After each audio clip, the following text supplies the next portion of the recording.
The lord. Revival voice TV program చూస్తున్న మీ అందరికీ మా హృదయపూర్వక వందనాలు తెలియజేస్తున్నాం.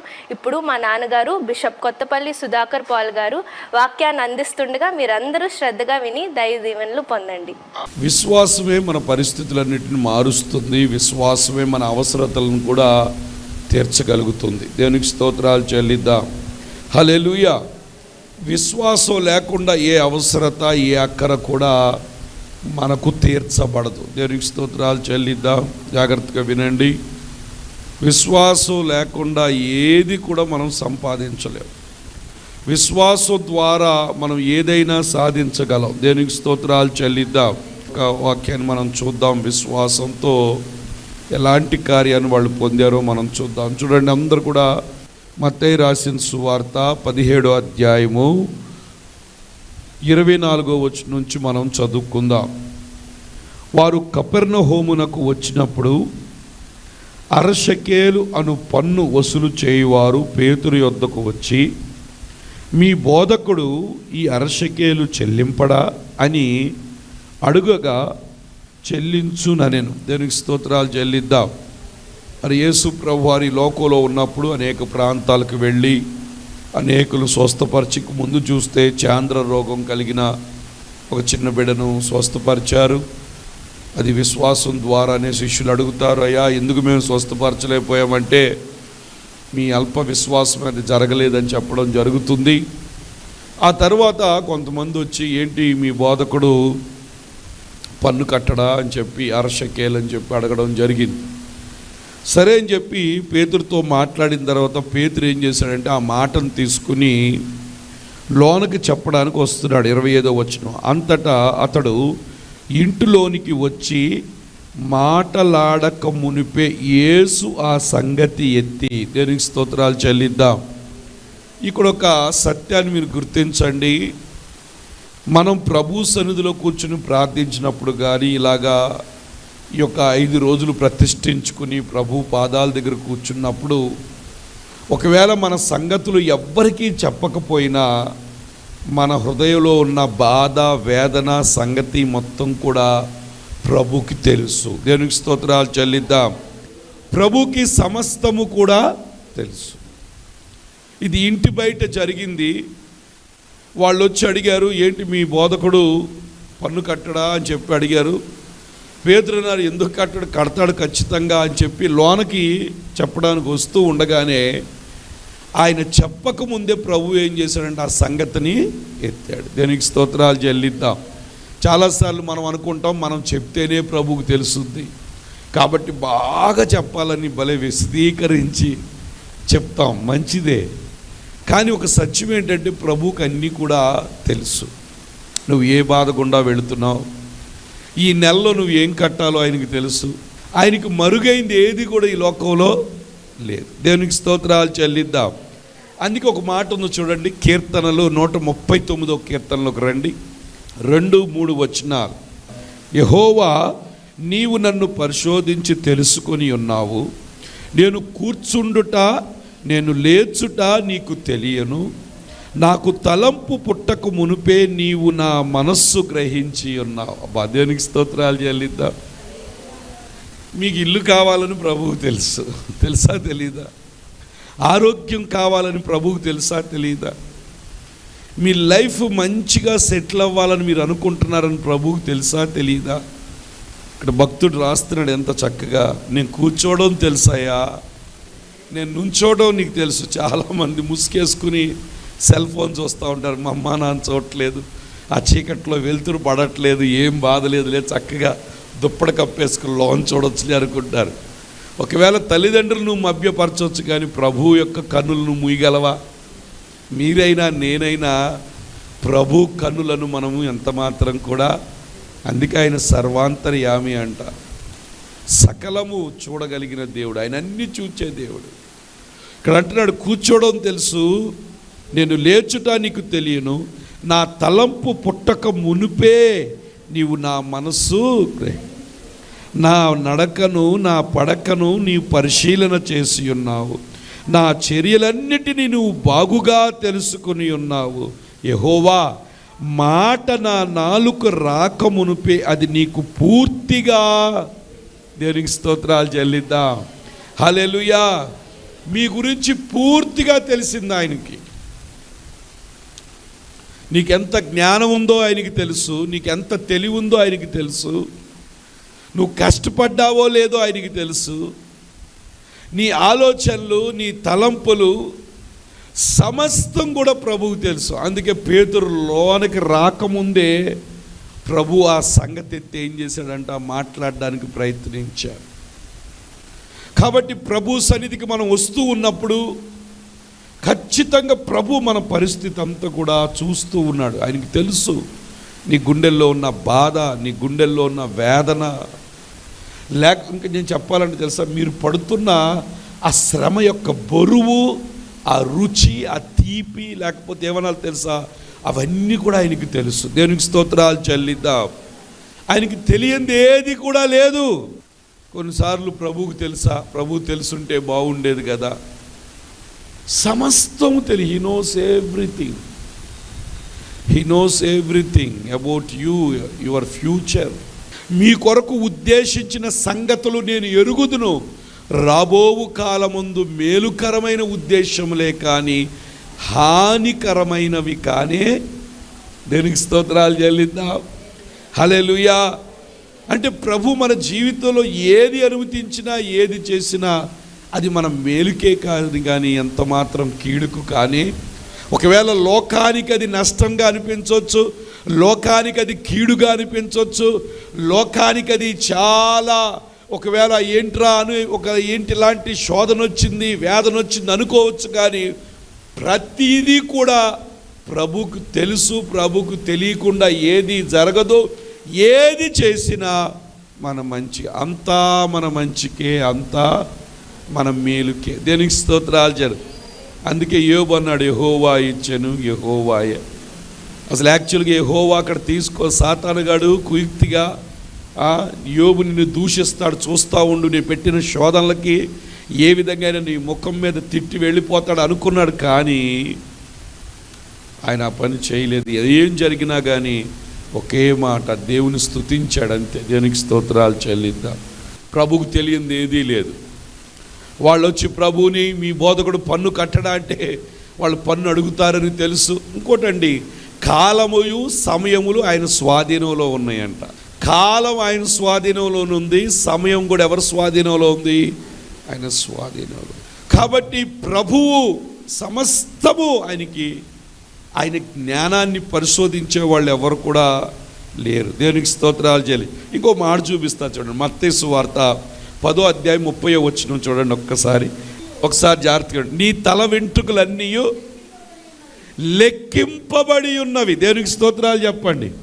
నీ తల వెంట్రుకలన్నీ ఏమైనాయి అంట? లెక్కింపబడి ఉన్నవి కనుక మీరు భయపడకుడి, మీరు అనేకమైన పిచ్చుకల కంటే. ఓ దేవునికి స్తోత్రాలు చెల్లిద్దాం. హల్లెలూయా, హల్లెలూయా. నీ తల మీద ఉన్న ప్రతి వెంట్రుక కూడా ఏమైందంట అంటే, దేవుని సెలవు లేకుండా ఒక వెంట్రుక దూతారు పాపం. దువ్వగానే ఏమవుతుంది మొత్తం? ఇప్పుడు నా తల మీద ఉన్న వెంట్రుకలన్నీ కూడా ఏమైనాయి? ప్రభువుకి లెక్క. ఇప్పుడు నేనేమనుకోవాలి తెలుసా, ఆయన సెలవు ప్రకారంగానే అన్నీ వెళ్ళిపోయినాయి. అంతేగాని మనం బాధపడి కృంగిపోయి అంత మాత్రం కూడా చేయడం. ఏది శాశ్వతమైంది కాదు. మనం చాలాసార్లు అనుకుంటాం అన్నీ అబ్బా అని. కాదు, ప్రభువులో చక్కగా ఆనందిస్తూ దేవుడు మనకి ఏది ఇచ్చినా ప్రభువుకు తెలుసు.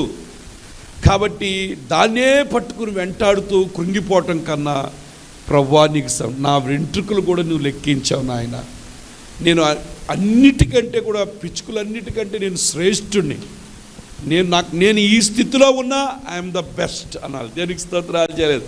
పక్క వాళ్ళు చెప్పండి, మీరే బెస్ట్ అని చెప్పండి. చాలామంది యవ్వన పిల్లలు కొంచెం కలర్ తక్కువ ఉన్నా, లేకపోతే కొంచెం వాళ్ళు బ్రైట్గా లేకపోయినా, అబ్బా నేను అలా ఉంటే బాగుంటుంది, ఇలా ఎంతో ప్రయత్నాలు చేస్తుండే. అది రాసి ఇది రాసి సెలవు వచ్చిందంటే మొహానికి ఏదో ఒక లేయర్ వేస్తూనే ఉంటారు వాళ్ళు, ఏదో సంథింగ్ అవ్వాలని. పాపం అది వాళ్ళు ఎంత చేసినా పొందుకోలేక డిప్రెషన్లోకి వెళ్ళిపోతాడు. దేవుడు ఒక సత్యాన్ని నేను చెప్తున్నా వినండి. దేవుని చేత తల్లి గర్భంలో నిర్మించబడిన నువ్వు చాలా స్పెషల్. ఒక ప్రత్యేకంగా దేవుడు నిన్ను సృష్టించాడు. ఆ ముక్కు ఇచ్చాడంటే నీలాంటి ముక్కు ఎవరికీ లేదు లోకంలో. దేవుని హస్తాలతో చేయబడిన నువ్వు ఎంత మాత్రం కూడా దేవుడితో చేయబడిన వ్యక్తి నేను బాగోలేదు అనుకోవడానికి వీలు లేనే లేదు. దేనికి స్తోత్రాలు చెల్లిద్దాం. హల్లెలూయా. ప్రతి వారు కూడా ఐఎమ్ ద బెస్ట్, అంతే. నేను బెస్ట్ చైల్డ్, నేను బెస్ట్ పిల్లోడిని, బెస్ట్ ఎప్పుడు కూడా ఐఎమ్ ద బెస్ట్ అనుకోవాలి. ఎందుకు అనుకోవాలి? ప్రభు చిత్తంలో నువ్వు ఉన్నావు, ప్రభు యొక్క ప్రణాళికలో నువ్వు ఉన్నావు, ప్రభు యొక్క ఆలోచనలో నువ్వు ఉన్నావు. ప్రభు నువ్వు కూర్చోవడం తెలుసు, నుంచోవడం తెలుసు, నీ నడకను పడకను అని పరిశీలన చేస్తున్నాడు. నువ్వంట నీ నోటిలోంచి మాట రాకముందే సమస్తం కూడా ఆయనకి తెలుసు. అంటే హీ నోస్ ఎవ్రీథింగ్. దేనికి స్తోత్రాలు చెల్లిద్దాం. పక్కవారితో చెప్పండి, మీ గురించి ప్రభుకు సమస్తము తెలుసు అని చెప్పండి. ఏ బలహీనత ఉందో తెలుసు.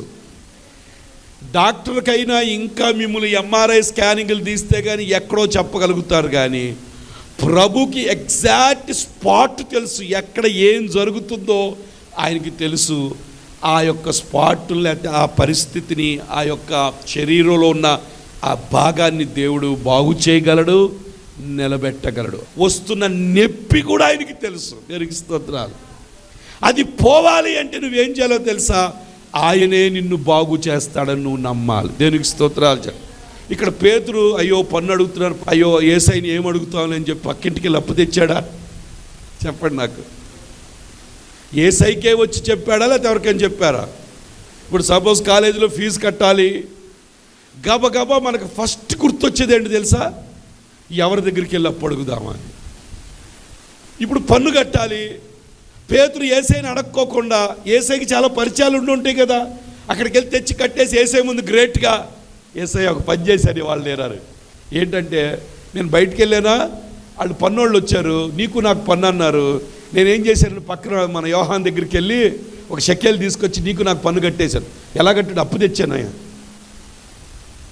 అది మంచిదా? డైరెక్ట్గా ప్రభువుకు చెప్పడం మంచిదా? గుర్తుపెట్టుకోండి, ప్రభు అన్నీ తెలిసిన ప్రభుకే చెప్పాలి. ఏదొచ్చినా విశ్వాసము యొక్క అడుగు, విశ్వాసం యొక్క స్టైల్ ఏంటో తెలుసా? మనుష్యుల శక్తిని ఆధారం చేసుకోదు విశ్వాసం. దేవుని శక్తిని ఏం చేస్తుంది? ఆధారం చేసుకుంటుంది. మనుషుల జ్ఞానాన్ని ఆధారం చేసుకోదు, దేవుని శక్తిని ఏం చేస్తుంది? ఆధారం చేసుకుంటుంది. మనుషుల యొక్క జ్ఞానంతో రాయబడిన ఒకవేళ మెడిసిన్ రాసిన, చాలామంది డయాబెటీస్ వచ్చిన వాళ్ళు డాక్టర్లు ఏం చెప్తారంటే, మేమిచ్చే మందు తాత్కాలికమే, మేము పైన దాన్ని కంట్రోల్ చేస్తున్నాం, లోన ఆగిపోయిన అవయవం పనిచేస్తే నీకు ఈ మందు బిళ్ళలు కూడా అవసరం లేదని చెప్తారు. దేవునికి స్తోత్రాలు చెల్లిద్దాం. హల్లెలూయా, హల్లెలూయా, హల్లెలూయా. కాబట్టి ఏదైనా సరే ప్రభువుకు తెలుసు, కాబట్టి ప్రభువుకు చెప్పడం ఉత్తమమైన పని. పేతురు చేసిన ఇక్కడ మంచి పని ఏంటో తెలుసా? డైరెక్ట్గా ఎవరి దగ్గరికి వచ్చాడు? ప్రభు దగ్గరికి వచ్చాడు. నిజమే, చాలా బాధ ఉంది, లేకపోతే ఒక ఇల్లు కొనుక్కోవాలని ఆశ ఉంది, వాళ్ళకి వీళ్ళకి చెప్పొద్దు. నువ్వెవరికి చెప్పాలి? ప్రభుకి చెప్పడం ప్రారంభించు. పేతురులాగా, ప్రభువా నాకు ఒక గృహం కావాలి, ప్రభువా నాకు ఇదొకటి కావాలి, లేకపోతే పిల్లల భవిష్యత్తు అయినా, లేకపోతే ఏదైనా అనారోగ్యమైన, ఒంట్లో అనారోగ్యం వచ్చిందా ప్రభుకే చెప్పాలి. దేవునికి స్తోత్రాలు చెల్లిద్దాం. పరిశుద్ధ గ్రంథంలో ప్రభువుకు చెప్పిన వాళ్ళందరూ బాగుపడ్డారు. దేవునికి స్తోత్రాలు చెల్లిద్దాం. ప్రభువుకు చెప్పిన వాళ్ళందరూ ఏమయ్యారు? ప్రభువుకు చెప్పకుండా డాక్టర్ల చుట్టూ తిరిగిన వాళ్ళకి ఏమైపోయింది? రక్తస్రావం స్త్రీ ఏమైపోయింది? మరి ఎక్కువగా ఏమైపోయింది? సంకటపడింది, డబ్బులు అయిపోయినాయి. కాబట్టి నువ్వు ఎవరికి చెప్పాలి? ప్రభు నీతో ఉన్నప్పుడు, నువ్వు ప్రభు శిష్యుడైనప్పుడు, ప్రభు కుమార్తెమైనప్పుడు నువ్వు స్వతంత్రుడిగానే ఉండాలి. ప్రభుకే నువ్వు చెప్పాలి. దేవునికి స్తోత్రాలు చెల్లిద్దాం. నేను మాట చెప్తున్నాను, ఇప్పుడు మీకు వస్తున్న సమస్యలు అది పెద్ద బంధకంలా ఫీల్ అవ్వద్దు. ప్రభు చెప్పడం అలవాటు అయితే నీకు అది బంధకం కాదు, చాలా ఫ్రీడమ్ అనుభవిస్తావు. దేవునికి స్తోత్రాలు చెల్లిద్దాం. హల్లెలూయా. కాబట్టి నేను పరిగెట్టుకుంటే ఎవరికి వచ్చారు? అన్నీ తెలిసిన ప్రభుకే. ఎందుకంటే ఆయన సర్వాంతర్యామి, ఆయనకి అన్నీ తెలుసు. ఆయనకి తెలియంది ఏది కూడా లేదు. మన తల వెంట్రుకలు అన్నీ కూడా లెక్కించబడ్డాయి అంట. ఇంకా యోబు కూడా అంటాడు చూడండి ఒక మాట కూడా, అది కూడా చూపించి మిగతా కొంచెం ముందుకు వెళదాం మనం. యోబు 34:21 ఒకసారి చదవండి. ఆయన దృష్టి చూసారా, ఆయన దృష్టి ఎవరి మార్గం మీద ఉందంట? నరుల మార్గం మీద ఉన్నది. అబ్బా దేవునికి స్తోత్రాలు. ఆయన దృష్టి అంట నరుల మార్గం మీద ఉందంట. వారి నడకలన్నీ కూడా, నువ్వు పరీక్ష రాసేది తెలుసు, లేకపోతే కాలేజీకి వెళ్తున్నావో డుమ్మా కొట్టి ఎక్కడ తిరుగుతున్నావో తెలుసు, మొత్తం నువ్వు పనికి వెళ్తున్నావా లేదా. మొన్న ఎవరు ఒక ఆయన పనికి వెళ్తున్నాను అలా ఆవిడికి చెప్పి పనికి వెళ్ళకుండా క్యారేజ్ తీసుకొచ్చి వాళ్ళ అమ్మ నాన్న ఇంట్లో కూర్చుంటాడంట. అలా ఆవిడే డ్యూటీకి వెళ్ళాడు అనుకుంటుందంట. సాయంత్రం మళ్ళీ క్యారేజ్ తిని సైలెంట్గా ఇంటికి వస్తున్నాడు. దేవునికి స్తోత్రం. తర్వాత తెలిసి పెద్ద గొడవలు అయిపోయినాయి. దేవునికి స్తోత్రాలు చేయాలి. ప్రతిది ఒకేలా ఆమెకు తెలియపోయాడు, భర్తకి భార్యకి తెలియలేకపోతే. కానీ ప్రభుకి ఏంటంటే మన నడకలన్నీ కూడా ఆయన ఏం చేస్తున్నాడు? కనిపెట్టి చూస్తున్నాడు. He knows how you are walking, he knows where you are going, he knows everything. అందుకంటే యథార్థవంతులు బలపరచడానికి ఆయన కన్ను భూలోకమంతా సంచారం చేస్తుందంట. ఆయన కన్ను తిరుగుతుంది, చూస్తుంది. అయ్యో నన్ను ఎవరు చూడట్లేదు, నా బాధ ఎవరికి తెలుసు. చాలామంది అంటారు నా బాధ ఏం తెలుసు పాస్టర్ గారు మీకు, మేము ఎంత బాధపడుతున్నాం, ఎంత కుమిలిపోతున్నాము, ఎంత కష్టపడిపోతున్నాం, అసలు మీకు ఏం తెలుసు, నా ఒంట్లో ఉన్న బాధ మీకు తెలిస్తేగా. నాకు తెలియదు, కానీ ఎవరికి తెలుసు? నువ్వు సేవించుచున్న ప్రభువుకి అన్నీ కూడా తెలుసు. దేవునికి స్తోత్రాలు చెల్లిద్దా. హల్లెలూయా. 24-23 కూడా ఒకసారి చూడండి. ఆయన వారి మార్గముల మీద తన దృష్టి ఉంచుతాడంట. అంటే మనం వెళ్ళే మార్గం మీద ఆయన దృష్టి ఉంటుంది. దేవునికి స్తోత్రాలు చెల్లిద్దాం. హల్లెలూయా, హల్లెలూయా. కాబట్టి మన మార్గాల మీద ఆయన దృష్టి ఉంటుంది. ఆయన మన యొక్క మార్గాలన్నీ చూస్తున్నాడు. He knows everything. దేవునికి స్తోత్రాలు చెల్లిద్దాం. ఆ తర్వాత చూడండి, వచ్చాడు లోనకు రాగానే ప్రభు అడిగారు, సీమోను, మత్తయి సువార్త 17లోకి వచ్చేయండి. సీమోను, నీకేమి తోచుచున్నది? భూరాజులు సొంకమును పన్నును ఎవరి యొద్ద వసూలు చేయుదురు? కుమారుల యొద్ద, అన్యుల యొద్ద అని అడిగాను. అందుకు వెంటనే పేతురు ఏం చెప్పాడంటే, అయ్యా కుమారుల దగ్గర, ఎందుకంటే రాజకుమారు దగ్గర ఎవరైనా పన్ను కట్టించుకుంటారా? రాజకుమారుడు పన్ను కడతాడా? కట్టడు. కాబట్టి ఎవరు పన్ను కడతారు? అన్యులే కడతారని అన్యులంటే మరి వాళ్ళు వచ్చేంటి? భూరాజులు అని అన్నా చూడండి. అతడు అన్యుల యొద్దనే అని చెప్పాను. యేసు అలాగైతే కుమారులు ఎవరు? స్వతంత్రుడు. అసలు నేను పన్ను కట్టాల్సిన పని లేదు, నేను ఈ భూరాజుని. అక్కడ ప్రభు ఏం చెప్తున్నాడు తెలుసా? నేను ఎవరో తెలుసా? ఈ యొక్క భూమికి రాజును, రాజులకు రాజును, ప్రభువులకు ప్రభువుని. అసలు నేను కట్టాల్సిన పని నాకు, నేను స్వతంత్రుడే, నేను అన్యుడిని కాదు. ఈ భూమి నాది, ఆకాశము నాది. భూమి అంటే ఆయన పాదపీఠం అంట, ఆకాశం ఆయన సింహాసనం అంటాడు. 1000 కొండలు నావే, పశువులు నావే. సమస్త సృష్టి యావత్తు చేసిన యేసయ్య నరరూపిదారిగా ఈ లోకానికి వచ్చినప్పుడు లోకస్తులు ఆయన పన్ను అడిగినప్పుడు పేతురుని అడిగాడు, అయ్యా భూరాజులు కుమారులు పన్నులు కడతారా అంటే పేతురు చెప్పాడు, కట్టరండి, అన్యులే కడతారని చెప్పినప్పుడు మరి భూరాజులు స్వతంత్రులే, నేను కట్టపోయినా పర్లేదు. కానీ ప్రభు అక్కడ ఏం చేశాడో తెలుసా? చూడండి ఎంత మంచి మాట అన్నారు. అయినను మనము వారికి అభ్యంతరము కలుగు చేయకుండునట్లు నీవు సముద్రమునకు పోయి. దేవునికి స్తోత్రాలు చెల్లిద్దాం. అసలు నేను కట్టాల్సిన పని లేదు, అయినా వాళ్ళకి మనం ఏదో డిస్కషను. అందుకే ఎప్పుడు కూడా పిచ్చి వాదనలకు దిగకూడదు. అర్థమైందా? పిచ్చి వాదనలు, తర్కాలకి. దేవుని బిడ్డలైన మనము ప్రభువే తర్కానికి దిగలేదు, ప్రభువే వాదించలేదు. కొంతమంది ఇళ్లల్లో కూడా చాలామంది భార్య భర్తలు వాదన ఆమెకు నేను గెలవాలని ఆమె వాదన, ఈయనకైనా నేను గెలవాలి. ఈ వాదనతోనే జీవితం అంతా అస్తమయం చేసేస్తూ ఉంటారు. వాదనతో భయంకరమైన వాళ్ళలో ఎమోషన్స్ ఏమైపోతాయి తెలుసా? కుటుంబ వ్యవస్థను పాడు చేస్తారు. సమాధానాన్ని వెతికి వెంటాడమని బైబిల్ చెప్తుంది, దేవుని పరిశుద్ధ గ్రంథం. సమాధానం కూడా ప్రతి దానికి అరుపులు, కేకలు, ప్రశాంతంగా ఉండటం చేత కాదు. ఇల్లంతా కూడా ఏదో ఒక, నేను ఇంకోటి చెప్తాను, పరలోకంలో దేవుని స్తుతి ఆరాధన ఉంటుంది, కానీ నరకంలోనే అరుపులు కేకలు ఎక్కువగా ఉంటాయి. అర్థమైందా? నీ గృహము పరలోకమా నరకమా నువ్వు డిసైడ్ చేయి ఇక్కడే. దాన్ని బట్టి నువ్వు ఎక్కడికి వెళ్తావో అర్థమైపోద్ది. ఇప్పుడు అంటే అంటారు కొంతమంది లైవ్ చూసి, పిల్లల మాట వినకపోతే ఏం చేయాలని. పిల్లలు స్వభాగం మూఢత్వం ఉంటుంది, చెప్పే విధానంలో మనం చెప్పాలి. ఇప్పుడు జంతువులు ఉన్నాయి, జంతువులనే మనిషి సాగు చేయగలుగుతుంటే మానవుని సాగు చేయలేమంటారా? చేయొచ్చు. వాళ్ళకి చెప్పే రీతిలో చెప్పాలి, మంచిగా చెప్పాలి. వినకపోయిన 1కి 2 సార్లు చెప్తూ వాళ్ళని చక్కగా పరిస్థితులు వివరిస్తూ వాళ్ళందరినీ కూడా మనం ఏం చేయాలో తెలుసా? పరిశుద్ధ గ్రంథంలో ఉంది, మన ప్రవర్తన ద్వారా ఎందుకు మాట వినని భర్తను కూడా మార్చవచ్చు, భక్తి రాబట్టవచ్చు, ప్రభు దగ్గరికి తీసుకురా. నీ ప్రవర్తన మనం సరిగ్గా లేకుండా, మనం పాటించకుండా ఎదుటి వాళ్ళు మార్చాలని నువ్వు ప్రయత్నిస్తే ఎవరు మారరు. చూడండి, ప్రభు ఇక్కడైతే అసలు నేను కట్టాల్సిన అవసరం లేదు, నేను భూరాజుని, నేను స్వతంత్రుడిని, కట్టమని చెప్పు అని పేతురు మా బోధకుడు కట్టడంటే అని చెప్పవచ్చు. కానీ నేనేమన్నాడు తెలుసా? వారికి మనం అభ్యంతరంగా, మనల్ని దేవుడు ఎందుకు పెట్టాడు? అందరికి అభ్యంతరంగా ఉండటానికి కాదు. నీ మాటలు ఎవరికి అభ్యంతరంగా ఉండకూడదు, నీ ఆలోచనలు ఎవరికి అభ్యంతరంగా ఉండకూడదు, నీ అన్ని కూడా ఎవరికి దేవునికి అనుకూలమైన పరిస్థితులే నీలో కనపడాలి. అందరి బాధ పెట్టే స్థితిలో నువ్వు ఉండకూడదు, నువ్వు అభ్యంతరంగా ఉండకూడదు. ప్రభువే అభ్యంతరంగా ఉండకుండా ఉండటానికి పేతురుకు ఒక సలహా ఇచ్చాడు. దేవునికి స్తోత్రాలు చెల్లిద్దాం. హల్లెలూయా. కాబట్టి మనం అభ్యంతరంగా ఎవ్వరికి కూడా ఉండకూడదు. దేవునికి స్తోత్రాలు చెల్లిద్దాం. వెంటనే పేతురు పిలిచి ఏమన్నాడు తెలుసా? ఏమన్నా చూడండి, ఇప్పుడు కావాల్సింది ఏంటి? డబ్బులు కావాలా, చేపలు కావాలా? సో డబ్బులకి ఈ సముద్రానికి గేలం వేయడానికి అసలు ఏమైనా పొంతన ఉందా? ప్రభు పేతురుని పిలిచి ఏమన్నాడు తెలుసా?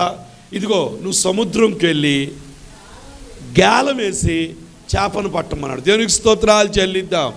కొన్నిసార్లు ప్రభు మనకు అవసరాలు ఉన్నప్పుడు, ప్రభు దగ్గర అడిగినప్పుడు, ప్రభు ఏది చెప్పినా అది మనం చెయ్యాలి. చాలాసార్లు మనం ఎందుకు చెయ్యం తెలుసా? మన బుర్రకు అర్థమైతేనే మనం ముందుకు అడిగేస్తాం, లేకపోతే వెయ్యం మనం. ప్రభు ఎందుకు చెప్పాడో నాకు తెలియదు, నేను చెయ్యాలంతే. ప్రభు నన్ను వెళ్ళమన్నాడు, నేను వెళ్ళాలంతే, నాకు తెలియదు అక్కడ ఏం జరుగుతుందో తెలియదు. ప్రభు ఇవ్వమన్నాడు, నేను ఇవ్వాలంతే. దానివల్ల ఏమి లాభం వస్తుందో నాకు అనవసరం. ప్రభు చేయమన్న పని నేను చేస్తానంతే. దేవునికి స్తోత్రాలు చెల్లిద్దాం. దైవ సేవకులు ఈ పని అప్పచెప్పారు, నేను చేస్తారు. నాకు రాబడి వస్తుందా, నాకు మెడల్స్ వస్తాయా, నన్ను గొప్పగా పైకెత్తి శాలువలు కప్పుతారా, అవి నాకేం తెలియదు. ప్రభు చేయమన్న పని అది ఎవరు చేస్తారో తెలుసా? విశ్వాసం ఉన్నోళ్ళే. విశ్వాసం అంట, క్రియలు లేని విశ్వాసం ఏంటంట? వీళ్ళకి కావాల్సిందేమో పన్నుకి డబ్బులు కావాలి. ప్రభు చెప్పింది ఏంటి చెప్పండి? సముద్రంకి వెళ్ళి గేలం వేయమంటున్నాడు. వాళ్ళకేమో ద్రాక్షారసం అయిపోయింది. ప్రభు ఏం చెప్పాడు? నీళ్లు తీసుకెళ్ళి బాణాల్లో నీళ్ళు ఏం చేయమన్నాడు? ఒక గుడ్డోళ్ళు వచ్చి 10 మంది, అయ్యా నా కళ్ళు స్వస్థపరచమంటే దేవుడు ఏం చేశాడు? మీరు వెళ్ళిపోయి మీ యొక్క కుష్ఠరోగులు వచ్చి అడగగానే మీరు వెళ్ళిపోయి మీ దేహాలు ఎవరికి చూపించుకోమన్నాడు? స్వస్థత పొందినాక చూపించాలిగా, స్వస్థతకు పొందినాక ముందు కాదుగా. ఒక గుడ్డోడు రాగానే ఉమ్మేసి మట్టి కలిపి కళ్ళకి రాశాడు. కొన్నిసార్లు ప్రభు చేసే కార్యాలు మనకు తెలియవు మన జీవితంలో. ప్రభు ఇక్కడ ఎందుకు తీసుకెళ్ళి అని అంటాను. మా జీవితంలో కూడా జీవబాబును ప్రభు ఎందుకు తీసుకెళ్ళి మాకు తెలియదు. ప్రభు చెప్పిన పని చేయటం మంచిదంటారా? పేతురు ఏం చేశాడు? ప్రభు చెప్పిన ఒకసారి ప్రభు ముందు నిలబడి, యేసయ్యా ఎక్కిందా నీకు బుర్ర తెక్కలా? ఏంటి నీ మైండ్ పని చేయట్లా? వాళ్ళు బయటేమో పన్ను అడిగారు, పన్నోళ్ళు నుంచుని ఉన్నారు బయట. నేనేమో ఆ విషయం చెప్పగానే ఒక డైలాగ్ వేసావు మధ్యలో, భూరాజులు కడతారా అన్యులు కడతారా అన్నావు. సరే, నాకు తెలిసిన జవాబు చెప్పా, అన్యులే కరెక్ట్గా అని చెప్పావని మెచ్చుకున్నావు. భూరాజులు స్వతంత్రులు అన్నావు. అయిపోయిన తర్వాత మళ్ళీ అంటున్నావు, ఇదిగో వాళ్ళకి అభ్యంతరం లేకుండా నువ్వు గేలం తీసుకు. అసలు పన్నుకి దీనికి అసలు లింక్ ఏమైనా ఉందా? అసలు పన్నుకి దీనికి ఎక్కడన్నా కలుస్తుందా? విశ్వాసంలో పనిచేసేటప్పుడు ఎలా ఉంటుందో తెలుసా? దేనికి కూడా కలవదు, అయినా మనం నమ్మకంతో వెళ్ళిపోవడం. దేనికి స్తోత్రాలు చెల్లిద్దాం. నా ప్రభు నాకు అన్యాయస్తుడు కాదు, నా ప్రభు నాకు అన్యాయం చేయలేదు, నా ప్రభు నన్ను ఎప్పుడు కూడా తలగానే ఉంచుతాడు, తోగ్గా ఉంచడు. ఈరోజు నిజంగా నా మాటలకి నా జీవితానికి చూస్తే ఎక్కడ షింక్ అవ్వట్లా. నేను ఎప్పుడు మాట్లాడితే గొప్ప మాటలు, మా ఇంట్లో మా ఆయన తిట్టే, పిల్లలు తిట్టే, పద్దాక ఏంటి గొప్ప మాటలు చెప్తున్నావు, ఏంటి ఈ మాటలు చెప్తున్నావు అని నన్ను అంటానే ఉంటున్నారు. దేనికి సెట్ అవ్వట్లేదు. కానీ సెట్ అయినా అవ్వకపోయినా ప్రభు ఏది చెప్పాడో అది నేను చేస్తానంతే. ఇప్పుడు పేతురు ఎన్ని ప్రశ్నలు వేయొచ్చు, మనమైతేనా అసలు ఎన్ని ప్రశ్నలు, ఒక్కటి కాదు రెండు. ఇదేంటి కావాల్సింది డబ్బులు, ఈయనేంటి ఇప్పుడు ఈ పని చెప్తున్నాడు, ఏంటి ఇప్పుడు చేపలు తినాలని ఆశ పుట్టింది ఆయనకి, ఏంటి ఇప్పుడు చేపల మీద ఆశ పట్టుకుని బయట పన్ను వేయడు కూర్చొని ఉంటే ఇప్పుడు చేపలు తెమ్మంటున్నాడు, ఏంటి చేపలకు గేలం వేయమంటున్నాడు. ప్రభు ఒక్క నిమిషం ఆగు, ముందు ఆ పన్ను సంగతి ఏం చేద్దాం చెప్పు అని పేతురు ఒక్క మాట కూడా మాట్లాడలేదండి. ఏమంటే ఒక మాట చెప్తున్నాం, ప్రభువుకి మనం ఎదురు చెప్పకూడదండి. నేను ఒక మాట, దైవ సేవకులు కూడా ఎప్పుడు ఎదురు చెప్పకూడదు. ఏది చెప్తే అది మనం ఏం చేయాలి తెలుసా, చేయటం నేర్చుకుంటే ఖచ్చితంగా దానిలో ఒక ప్రతిఫలాన్ని మనం చూస్తాం. కుటుంబంలో అయినా ఏదైనా, పిల్లలైన తల్లిదండ్రులు ఏది చెప్తే అది చెయ్యాలి. తల్లిదండ్రులు పాడు చేయరు, మంచే చెప్తారు. నీకు వద్దురా అంటే వద్దు అంతే, చెయ్యరా అంటే చెయ్యి అంతే. ఎక్కడ విధేయత ఉందో అక్కడ ఆశీర్వాదం. దేనికి స్తోత్రాలు చెల్లిద్దా. సరే అని చెప్పి ఏం చేశాడు తెలుసా, ప్రభు మాటకు మారు పలకకుండా గేలం తీసుకున్నాడు. ఆ మూల పెట్టిన ఒక కర్రకి మంచి గేలం వైరు, ఆ ముళ్ళన్నీ తీసుకున్నాడు. గబగబా పక్కకి వెళ్ళి తవ్వుకుని ఎర్రలు తీసుకున్నాడు, లేకపోతే రొట్టె తీసుకున్నాడు, ఏదో మొత్తానికి తీసుకుని సముద్రం దగ్గరికి వెళ్ళి కూర్చున్నాడు. మరి మనసులో ఏమనుకుంటున్నాడు ఏమో నాకు తెలియదు, కానీ అలా కూర్చొని చూస్తూ ఉన్నాడు. ఏంటో వాళ్ళేమో పన్ను అడిగారు, భూరాజులు స్వతంత్రులు అన్నారు, అభ్యంతరం వద్దన్నాడు. ఇప్పుడు ఏంటో గేలం ఏమన్నాడు, ఏమోలే ఏం చెప్తే అదే మనం చేద్దామని చెప్పి ప్రభు ఏం చెప్పాడు తెలుసా, వెళ్ళి గేలమయ్యి చేప పడుద్ది. ఫస్ట్ చేప పట్టుకోగానే చేప నోట్లో ఏముంటుందంట, దేవునికి స్తోత్రాలు చెల్లిద్దా, హల్లెలూయా. చేప నోట్లో షెకేలు పేతురు చూడాలి అంటే పేతురు ఎక్కడి నుంచి కదలాలి? చేప నోట్లో షెకేలు చూడాలి అంటే, చేప నోట్లో ధనాన్ని చూడాలి అంటే పేతురు కదలాలా? అక్కడే కూర్చుంటే పని అవుతుందా? దేవునికి స్తోత్రాలు చెల్లిద్దాం. ఈ నెలంతా అద్భుతం చూడాలంటే దేవుని మందిరానికి రావాలి. దేవునికి స్తోత్రాలు చెల్లిద్దాం. ఎందుకయ్యా దేవుని దగ్గర పెనుగులాడుతున్నావు తెలుసా? ఇది కూడా ఒక సముద్రం లాంటిదే. ఇక్కడ కూడా ఒక గేలం తీసుకొచ్చి కూర్చున్నావు. దేవుడు ఏ చేపలోంచి ఎక్కడి నుంచి ఏ షెకేలు తీసుకురాబోతున్నాడో నాకు తెలియదు. ఖచ్చితంగా ఈ నెలలో అద్భుతమైన కార్యం, సూపర్ న్యాచురల్ ఫిష్ మనీని దేవుడు తీసుకురాబోతున్నాడు. ఫిష్ మన్ చూడాలంటే ఇంట్లో కూర్చుంటే ఫిష్ మన్ కనపడదు. చేప డబ్బు. దేవునికి స్తోత్రాలు చెల్లిద్దా. మారు మాట్లాడకుండా వెళ్ళాడు, గేలం వేశాడు. పడగని ఎప్పటికి పడిందో చేప తెలియదు. చేప పడింది, పట్టుకుని నోరు తెరవగా నోట్లో ఏముందో తెలుసా? మన దేవుడు అటువంటి కార్యం చేయగలడు. దేవునికి స్తోత్రాలు చెల్లిద్దాం. హల్లెలూయా. ఆ షెకేలు పనిచేయడం, సంపాదించాలి, ఎన్ని గంటలు పనిచేయాలో నాకు తెలియదు, కానీ దేవుడు ఇవ్వాలనుకుంటే ఏ విధంగా అయినా ఆయన ఇవ్వగలడు. దేవునికి స్తోత్రాలు చాలు. దేవుడు నీకు ఇవ్వాలనేది ఉంటే మాత్రం ఎవ్వరూ ఆపలేరు. ఖచ్చితంగా దేవుడు నీకు ఇవ్వగలడు. ఎందుకంటే ఆయనకి సమస్తము తెలుసు. నీ నోటిలోంచి మాట రాకముందే తెలుసు. నీ ఆలోచనలను ఎరిగిన దేవుడు, నీ తలంపులంతా ఎరిగిన దేవుడు, నీ వెంట్రుకలు లెక్కించిన దేవుడు, అనేక పిచ్చుకల కన్నా శ్రేష్ఠ కలిగిన దేవుడు, నీకు ఏదైనా చేయగల సమర్థుడైన. అంతేగాని పిచ్చి ఆలోచనలు, పిచ్చి తలంపు, నీ సొంత ప్రయత్నాలు చేయమాక. ప్రభు దగ్గరికి రా. ప్రభు ఏం చెప్పాడో అది చేయి. ప్రభు చెప్పింది నువ్వు చేస్తే ఖచ్చితంగా నీ జీవితంలో ఇటువంటి అద్భుతాన్ని నువ్వు